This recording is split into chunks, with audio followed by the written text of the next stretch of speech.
це котиться, нам додому хочеться.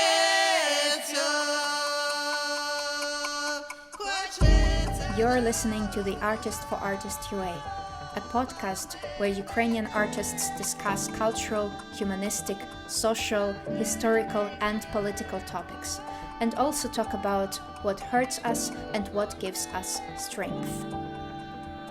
My name is Kateryna Kravchenko. I am a Ukrainian singer, composer, co-founder of this podcast and the Artist for Artist UA initiative. My guest today is Viktoria Leleka, a Ukrainian singer, composer, and actress. In this episode, we are not only talking about Viktoria's current music projects, but also why art cannot be out of politics today and why it has nothing to do with politicized art. About transgenerational traumas, about the Holodomor, the genocide of Ukrainians in the 1930s, etc. Before we get started, I would like to remind you that you can support our initiative by following the link in the description below. Your contributions will directly help Ukrainian artists who currently can't make art and perform on stage because they have to defend our freedom and future. Thank you very much and enjoy listening.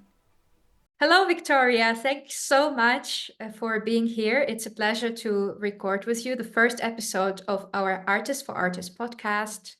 You are an amazing singer and band leader of the band Leleka, but you also have some other different projects, up-to-come projects. So I would like to just to tell us a little bit about them.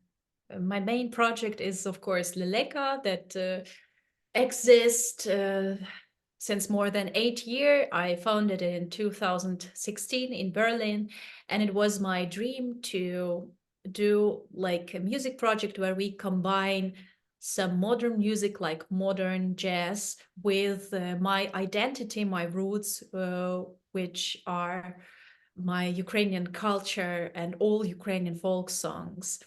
And yeah, I grew up in a Russian-speaking family in an industrial city in eastern of Ukraine. But at the same time, I always saw that my Ukrainian grandma, she was never speaking Ukrainian in front of other people. But when she get drunk on all the parties and birthday parties and everything, all the time she was singing old Ukrainian folk songs. And I somehow felt that okay, this is her soul, her heart, and I really love to listen to these songs. And when I started in Kyiv acting, that was my first study. Yeah, and I was there when the Maidan and Revolution of Dignity happened. I understood that, wow, I want to talk in Ukrainian and learn more about these songs, about my roots, about this identity. And yeah, I started to listen to more and more Ukrainian old music. And also I was working as an actress in a Kyiv academic theater for 2 years, and we had some theater pieces where I should to sing a lot of old Ukrainian songs, and I was so enjoying all of that yeah, when it came to that moment that I could start a project of mine in Germany, I thought, of course, it should be Ukrainian folk songs, and I'm so happy that I do something little to spread the word about this culture, and yeah, to gift all the people the beauty of this unbelievable, beautiful Ukrainian heritage, and that also I can learn more about it. It means a lot for me. And yeah, with my band, we did a lot. Now we are working with the label, with the booking agency. We tour a lot and had like 2 albums and 2 EPs and soundtracks to one Ukrainian historical film series. So yeah, and we are keep going, and we are planning our new album now. This will be a very beautiful and calm album with old Ukrainian lullabies, because I want to calm human souls, because the times we are living in are so terrible, dark. So I think maybe I have to do some calming album that help all of us.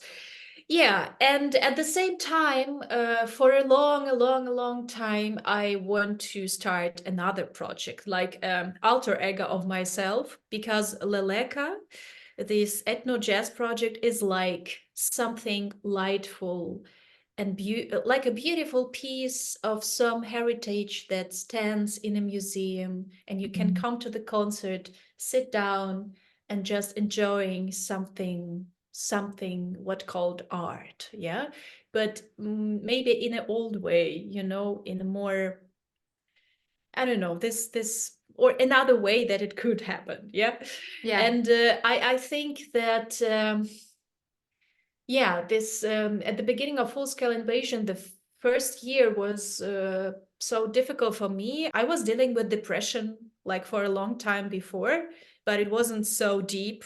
But this war and this aggression and this amount of death that we see every day triggered my traumas from childhood and my depression, this illness, so deeply that yeah, my depression became much more deeper. So I had to go to psychological clinic, and yeah, and then I understood. So, and I started to reflecting more deeply about everything what happened with me, why I'm reacting like that, and everything.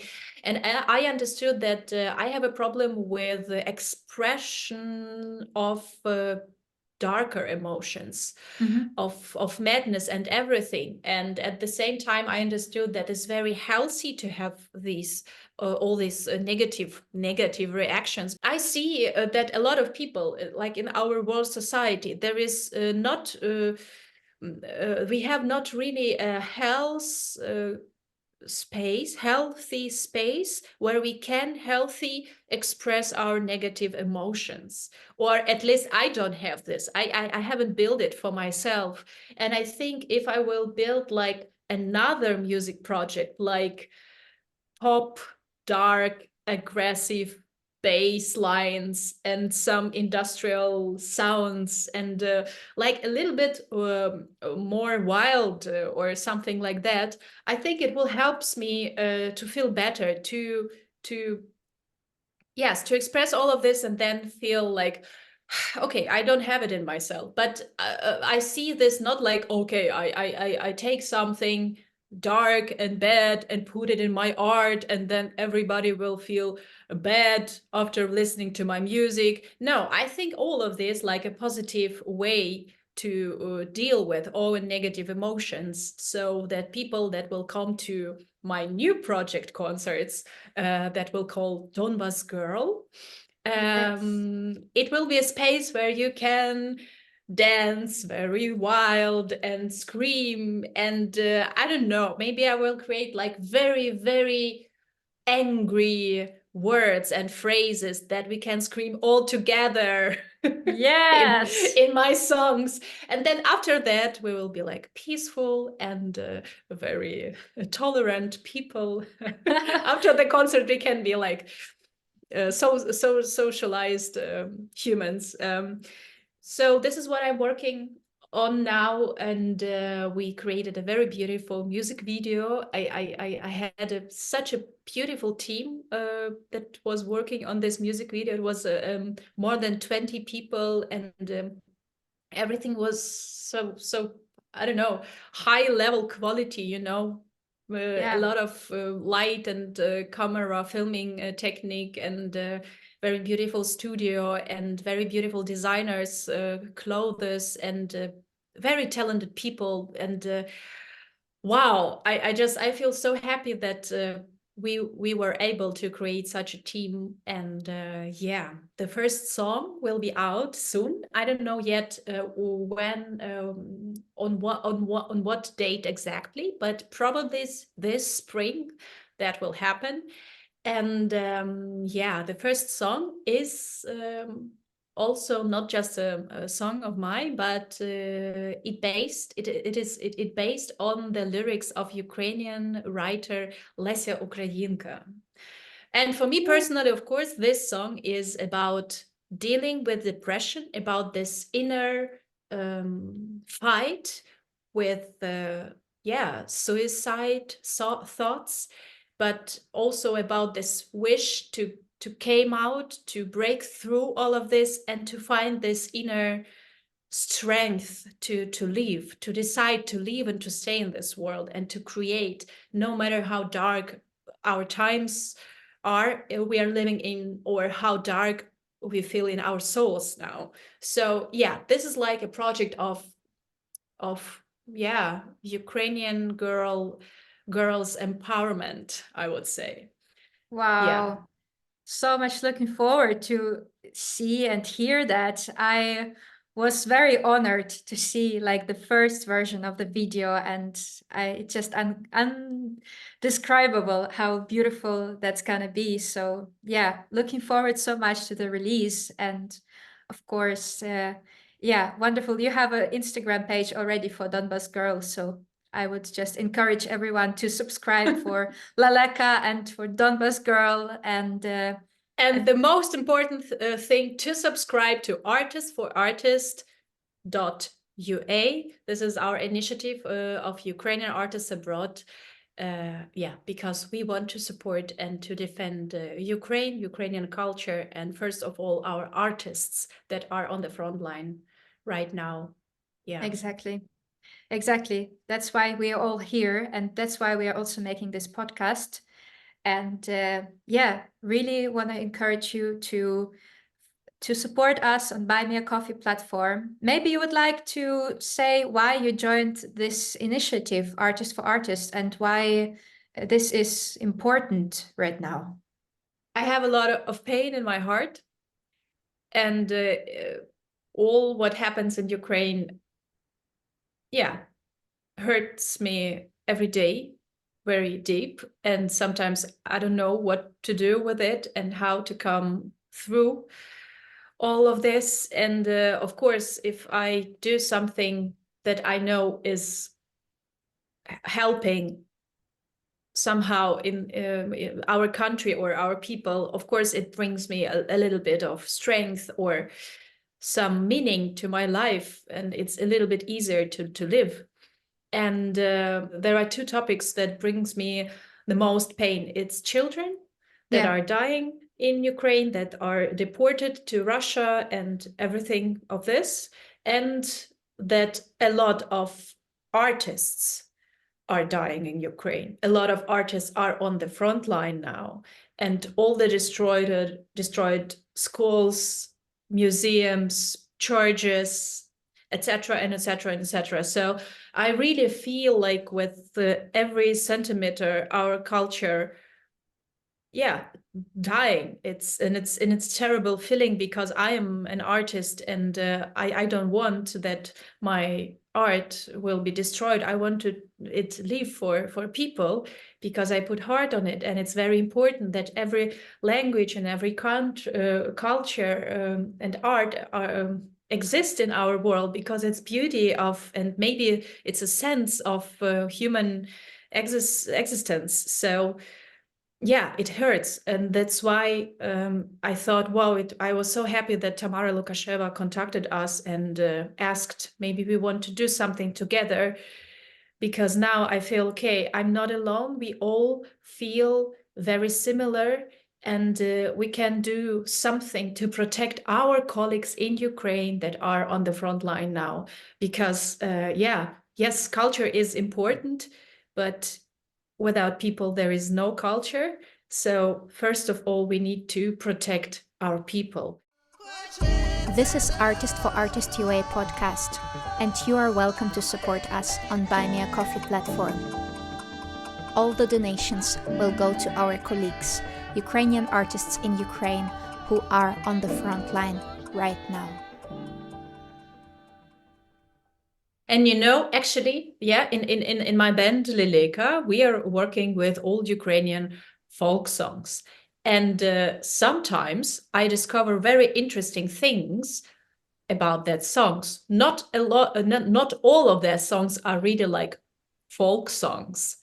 I understood that one song, it's a lullaby, Kolysanka. I thought it's an old Ukrainian folk song, but then I understood that it wasn't. It was written by Ukrainian composer and Ukrainian writer, and they did like very naive lyrics and naive music and tried to hide in this just lullaby song the meaning that the night is coming and all the children have to go to sleep and it will be a very long and cold night. So all of us should be quiet. And it was about this regime, and to make it possible so this song could be played on stages, they said that it's an old Ukrainian folk song. Wow. And I was like, okay, I should remember the names of these murdered artists that did everything to be able to create. And yeah, it hurts my heart so deep when I read all these stories. Yeah.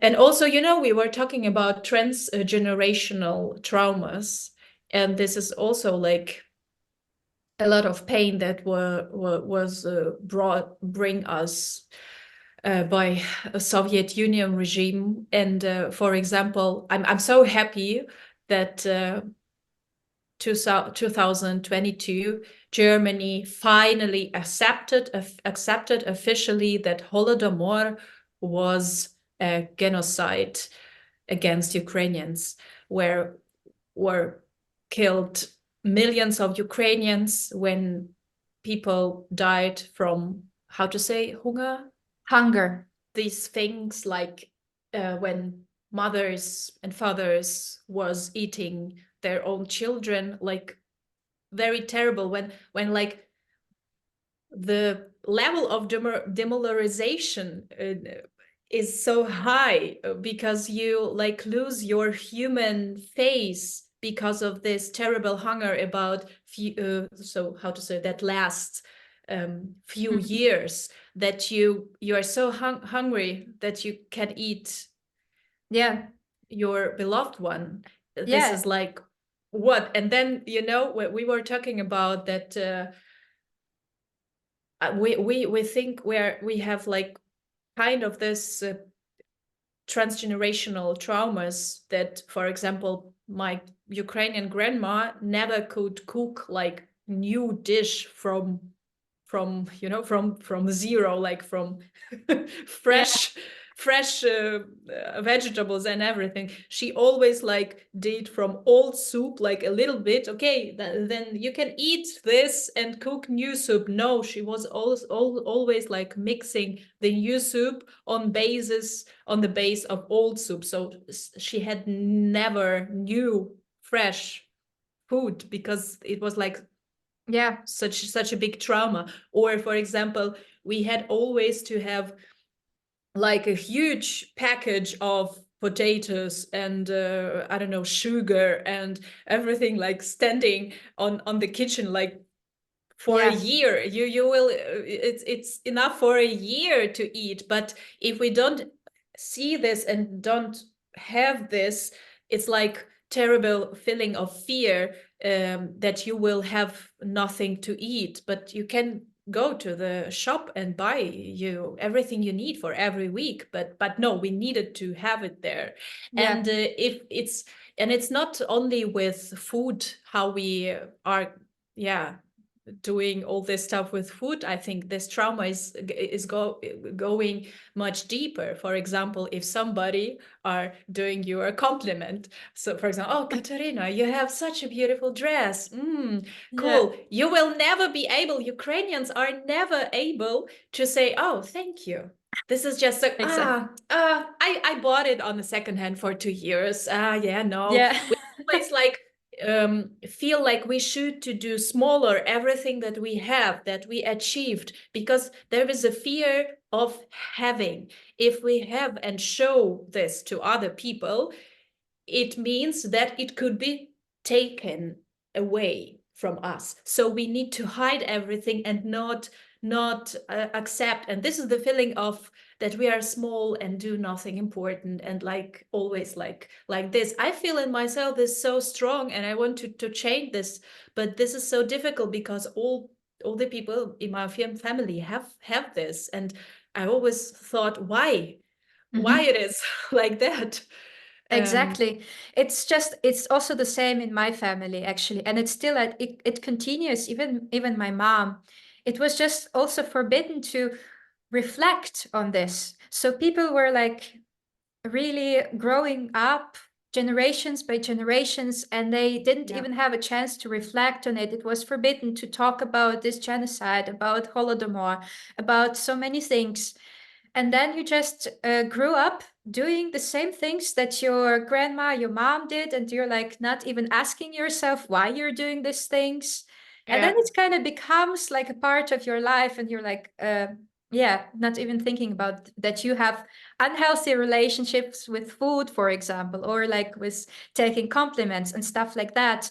And also, it kind of forced us to not like, because right now we have the situation that so many Ukrainians, because of this horrible war, we were like reminded about our our heritage, and like so many of us started to like look for Ukrainian culture again, like coming back to Ukrainian songs, coming like developing new platforms like Ukrainian YouTube and everything. And I think it's also a result of this, like we were forced to be silent for so many years that we kind of had this like defending mechanism of we don't really like. I was growing up, I was not so much interested in Ukrainian culture just because it kind of had this like weird vibe of being forbidden for some time, like to in order for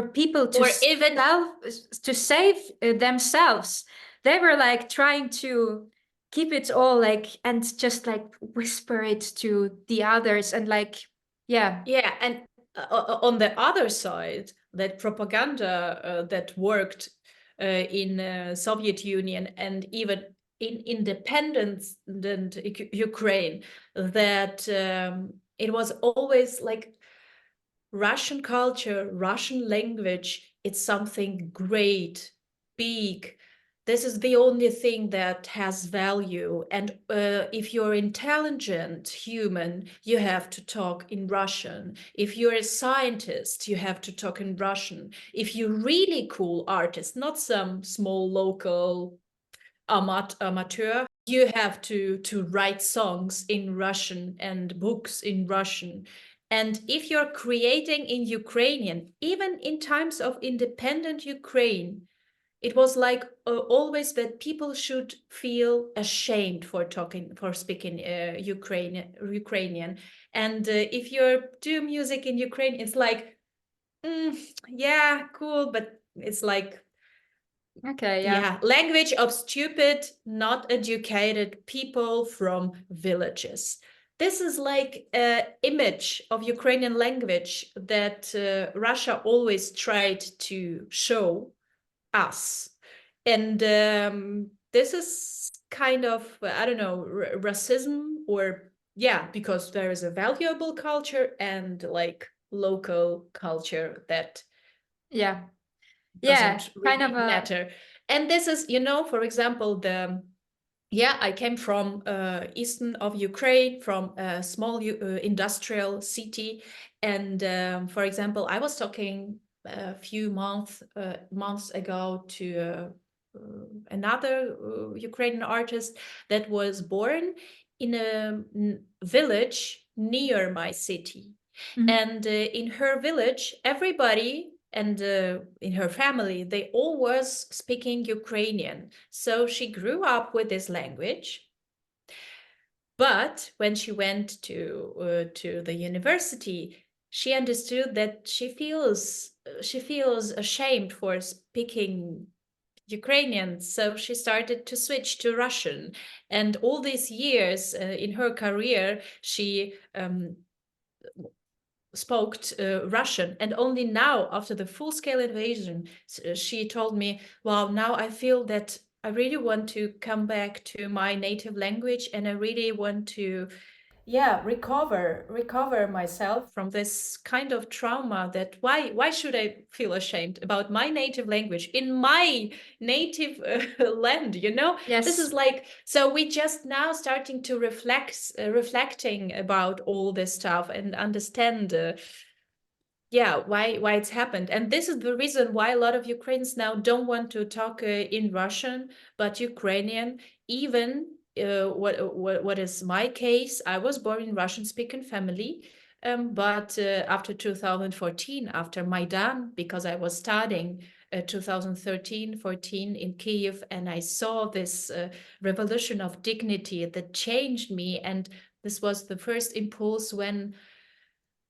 I started to understand what does it mean to be a conscious citizen of my life, because I was only like, oh, I want to do art, and politics. I don't want to think about that. And later I understood I have to, because if I want to do honor, sincere art, I have to be a cool, conscious, sincere, honor human. And politics is so bad sometimes that like aware people have stand together and not allowed politicians to do everything they want, because democracy, it's about telling what values should be protected in our land, and the folk and the citizens are telling the politicians what they have to do, and not the opposite way. So, and that's why it's very important, and that's why I think there is no something that like apolitical art, like clean art, with no politics topics. The thing is that politics is everywhere now, and it's destroying our lives, our culture. Then why artists shouldn't be allowed to talk about politics? We should, because we stand for our rights and for peace and for everything. So we have to deal with politics, and we have to have our, how to say, thoughts about it, and influence people. And yeah, this is not such a dirty thing, you know, when how to say, politicized art. If, for example, some politicians come to me and tell me, oh, Viktoria, we want you to sing songs or write songs about our party.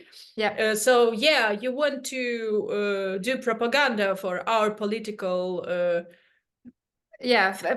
this is no way. This is what never should be happened. But yeah, but as a human, we have to have our opinion, and to be very clear, very sincere, and very honor in our art as well. So yes, exactly. And don't forget that, as artists, we are humans and we are citizens, and we have a responsibility. We have a responsibility also to vote, and it doesn't take the responsibility if we don't vote. For example, if we are choosing not to vote and ignore what's happening, it doesn't matter. We still have this responsibility. And the thing is, if we are ignoring politics and are silent and never say something about politic topics, we automatically support aggression. Because, you know, to make positive things happen, they need energy and work and everything. To make negative things happen, you don't need anything. For example, I don't know, my room, if I want it to keep clean, I have to clean it. But if I do nothing, it will be full with garbage and everything. So this is like it is. This is simple principle of our world. Wow, that's such a nice topic to talk about with you. Thank you so much for sharing and for our talk today. It was wonderful to get a chance to speak with you, and I wish you all the best. And yeah, see you again and talk to you again very soon. Yeah, thank you, Kateryna. Have a nice day. Yeah, Bye to everybody. Уже сонце котиться, нам додому хочеться. Thank you for listening to the Artist for Artist UA podcast. My name is Kateryna Kravchenko. I am a Ukrainian singer, composer, and today I had the pleasure to talk to Viktoria Leleka, a singer, composer, and actress from Ukraine, currently based in Berlin. I would like to remind you that you can support our initiative by following the link in the description below. Your contributions will directly help Ukrainian artists who currently can't make art and perform on stage because they have to defend our freedom and future. Subscribe to our channel and follow us on social media. Thank you for your support. Slava Ukraini!